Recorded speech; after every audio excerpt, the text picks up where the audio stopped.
Bienvenue dans le guide Blueness, le guide de l'alimentation idéale pour le genre humain. Aujourd'hui, nous allons nous intéresser à l'importance du potassium en régime cétogène ou en alimentation low carb high fat. Tout comme le sodium et le magnésium que nous avons abordés dans les podcasts précédents, le potassium fait partie des 3 minéraux qu'il ne faut pas sous-estimer en régime cétogène ou simplement en alimentation pauvre à modérée en glucides. En effet, cet électrolyte agit sur pléthore de transmissions nerveuses et sur l'équilibre du liquide intracellulaire. Voyons ensemble pourquoi et comment gérer ce sujet absolument central dans le cas d'une alimentation riche en fibres, pauvre en glucides et riche en matières grasses. Alors comment expliquer les carences en potassium dans le cadre d'une alimentation keto ou low carb? Pourquoi diable l'organisme présente-t-il une carence en potassium dans un tel cas? Parce qu'en cétose, l'organisme a tendance à perdre beaucoup d'eau. D'ailleurs, c'est l'un des trompe-l'œil lorsque l'on démarre un régime cétogène.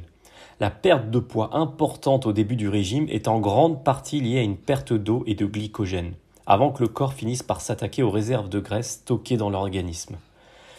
Or, en cas de perte d'eau, l'organisme réagit en réabsorbant du sodium et en excrétant davantage de potassium par les urines dans le but de maintenir l'équilibre biochimique sodium-potassium. Il faudra donc compenser cette perte de potassium via l'alimentation, surtout que ce minéral est très important pour l'organisme. En effet, ce dernier influe sur de nombreuses fonctions, en association toujours avec le sodium. Voici un rapide tour d'horizon. Alors que le sodium agit à l'extérieur des cellules, le potassium agit quant à lui à l'intérieur de celles-ci. Son action garantit les transmissions nerveuses aux muscles qui peuvent alors se contracter. Si le taux de potassium est trop bas, la capacité à générer un influx nerveux est affectée. Comme nous venons de le voir donc, un taux de potassium trop bas peut dégrader la capacité à générer des influx nerveux. Et du coup, l'une des conséquences sera la difficulté pour l'organisme à réguler la contraction du muscle, entraînant ainsi sa dégradation. Dans le cas d'une pratique sportive, une carence en potassium peut donc s'avérer contre-productive. Alors le potassium agit non seulement dans la contraction des muscles, mais aussi et surtout dans celle du cœur. Quand il y a carence en potassium ou excès, attention, ou excès, cela a des conséquences sur le rythme cardiaque et la capacité du cœur à amener le sang au cerveau, aux muscles et aux organes. Tout comme pour une carence en sodium, avec qui le potassium est étroitement lié, une carence en potassium entraîne parfois le même genre de symptômes, à savoir la fatigue, les crampes musculaires, les ballonnements, la constipation, la paresse intestinale et les douleurs abdominales. Mais alors quel est le dosage idéal de potassium, me direz-vous? Le dosage recommandé par les autorités sanitaires est d'environ 4700 mg par jour. Cependant, l'apport moyen en potassium des Canadiens et des Américains, pour prendre un exemple, est insuffisant. Une étude l'a estimé à seulement 2300 mg chez les femmes et 3100 mg chez les hommes, au lieu donc de 4700 mg au moins par jour. Mais attention, cela ne veut pas dire qu'il faut se supplémenter. Votre taux de potassium dans le sang doit rester dans une fourchette étroite. Et en prendre trop sous une forme concentrée peut être dangereux, surtout si vous prenez certains médicaments ou si vous souffrez d'une maladie rénale. Il est donc préférable que le potassium soit absorbé par la nourriture autant que possible. Alors quels sont les aliments cétogènes et low carb riches en potassium?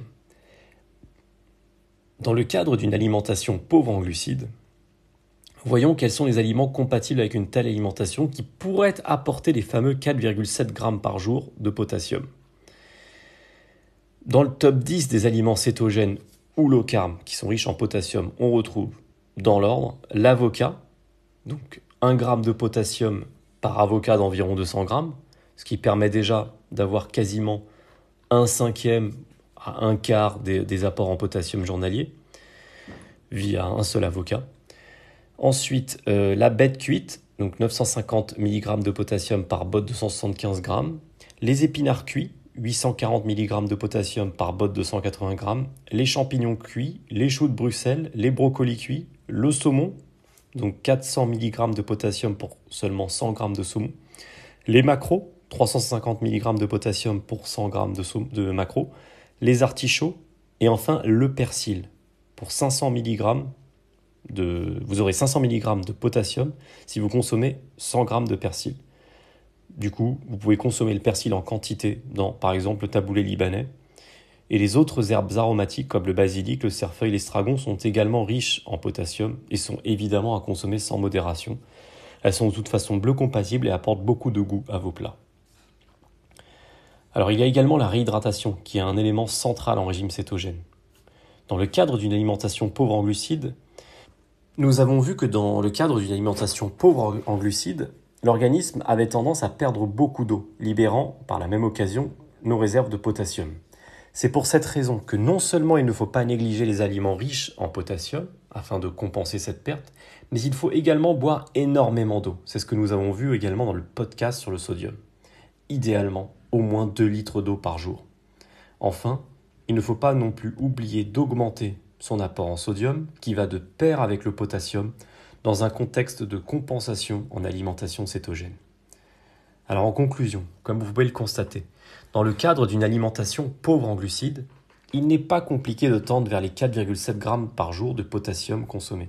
Il suffit par exemple de manger un avocat, qui est l'aliment phare du régime cétogène, des épinards au beurre ou des champignons par exemple en guise d'accompagnement d'un déjeuner, un peu de saumon ou de maquereau accompagné de brocoli le soir, et une salade de taboulé libanais par exemple en guise d'entrée.